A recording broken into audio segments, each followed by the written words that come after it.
Hi fellow DXers, this is Steve, VE6WZ. I'm sure some of you at least have heard about my main lift cable failure on my US Tower crank up.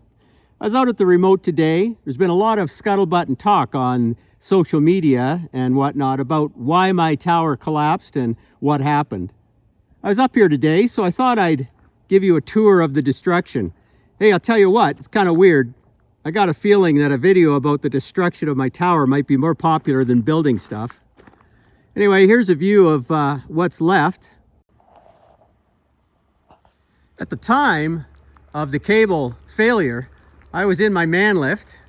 I was probably at about, I was fortunately somewhat below the retracted height, or close to it anyway. And because I was able to duck down below the man cage, I was protected from, well, you can see in the distance that 180-meter element which came down. I was able to move it off the basket and I lowered the man lift so I could get out. Anyway, that's what's left. I don't know if you could see. I'm going to see if I can zoom in here.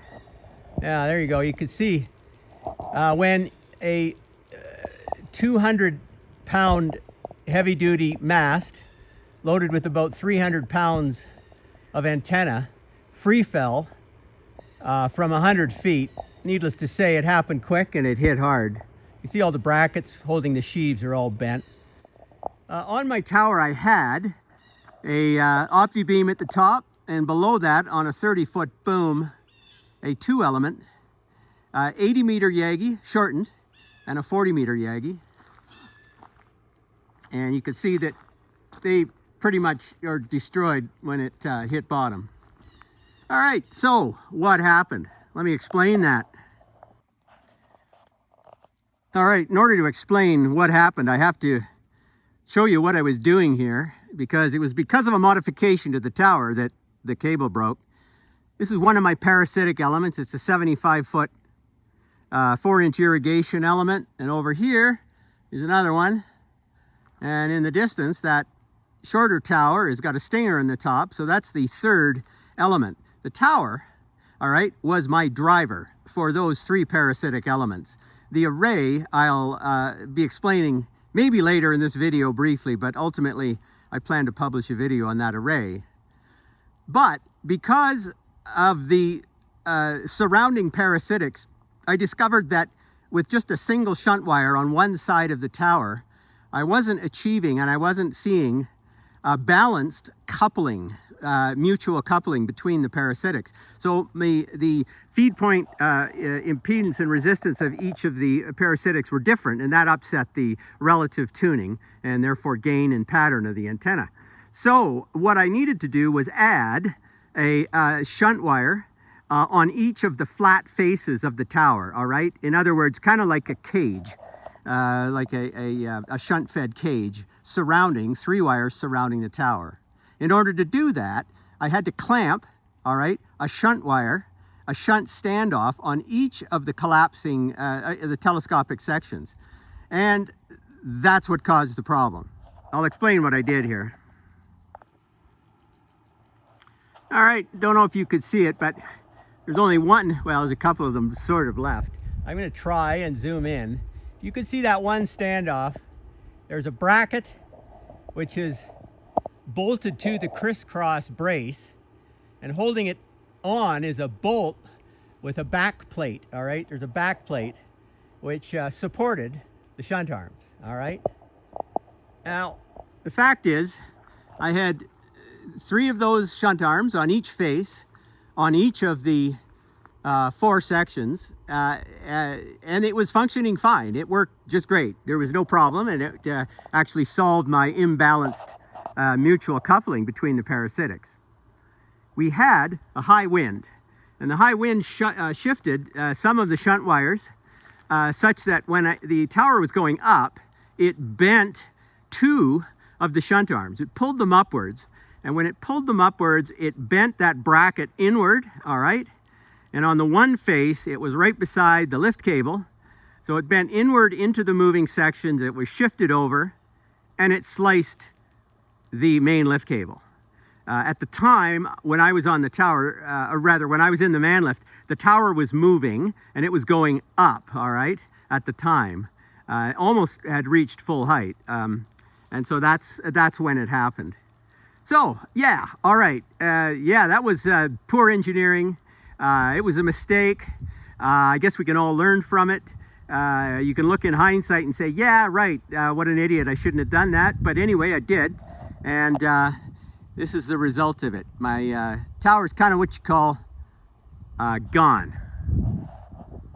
I definitely plan to salvage the aluminum. You can see the main boom on the 80 40-meter Yagi. The 40-meter Yagi was interlaced on the same boom of the as the 80.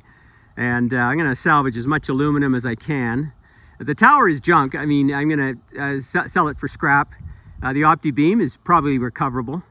I don't know, I had stripped the motor drive off this crank up tower. I mean, US Tower still sells them. They're almost $8,000 US, but I don't think anyone will ever want to buy it from me. But hey, if you know anyone that needs a motor drive for their tower, let me know.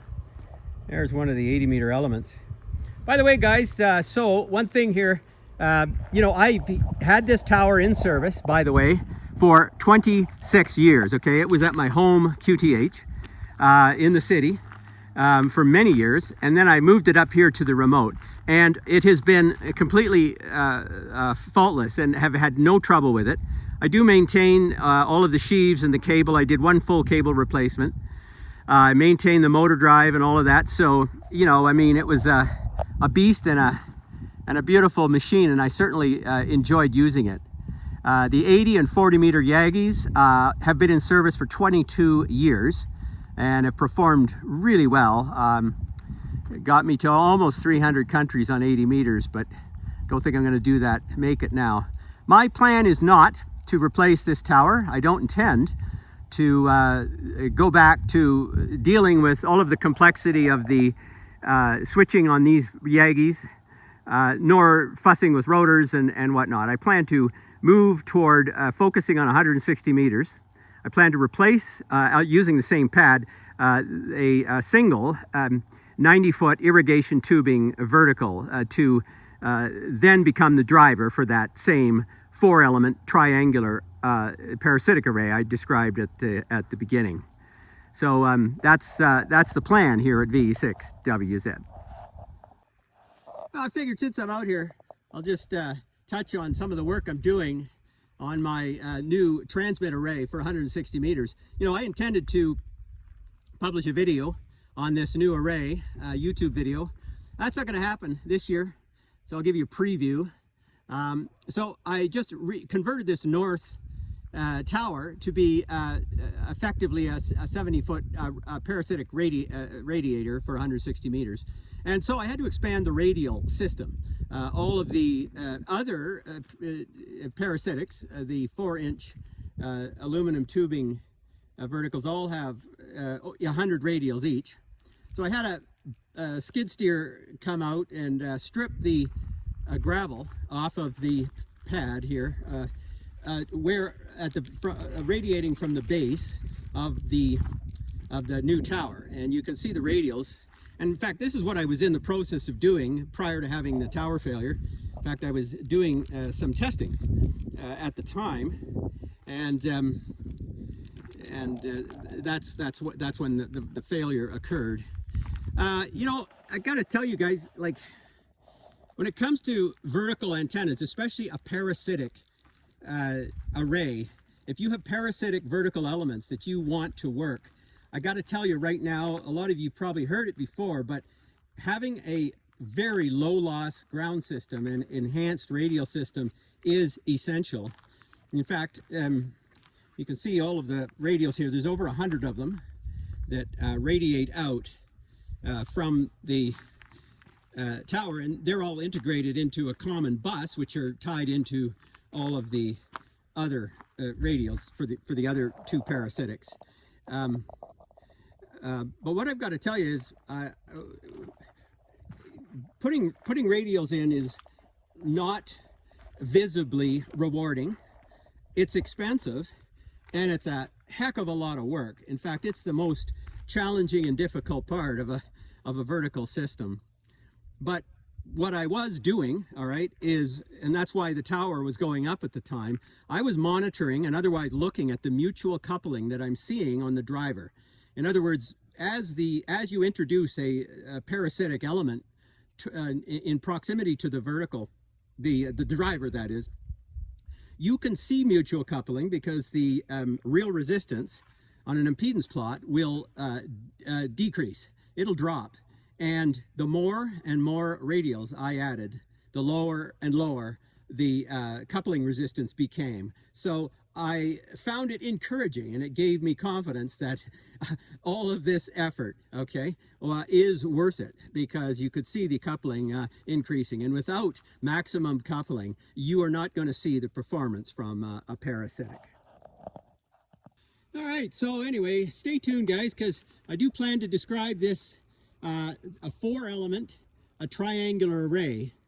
I'll give you a teaser.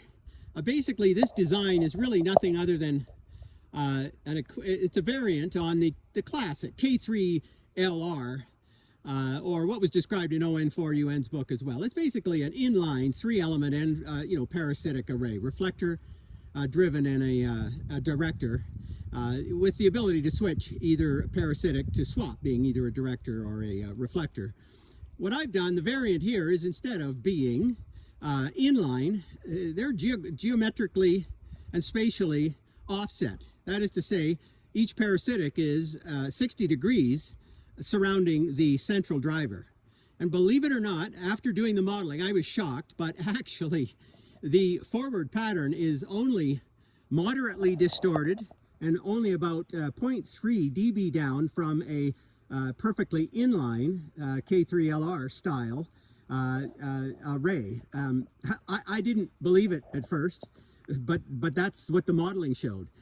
I've actually tested it. I had it, the array was completed, especially with the 2 existing parasitics. I tested it that way first, and in the field, okay, it matches the modeling. Okay, I see about 4 dB of gain compared to just the single vertical, and about 20 dB front to back, just like the modeling would say. The benefit of this array, though, is crazy as it is, with only 3 elements, I get 6 directions. With the standard design, of course, using the 4 elements surrounding the driver, you only get 4 directions.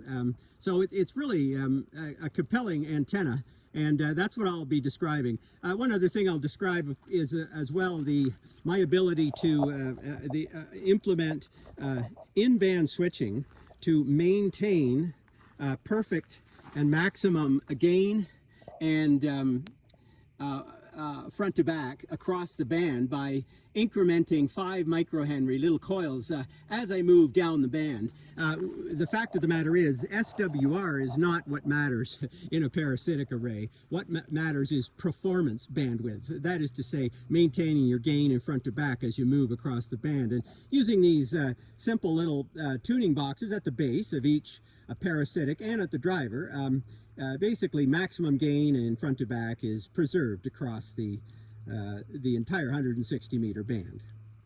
Anyway, that's all I got to say for today, guys.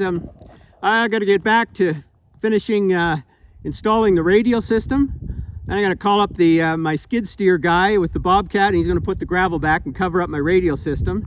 And then, I don't know, I'm going to start ripping all the garbage off this tower. I'm going to have to drop the tower and send it to the salvage yard. Yeah, it kind of sucks, but that's ham radio. 73, this is Steve, VE6WZ.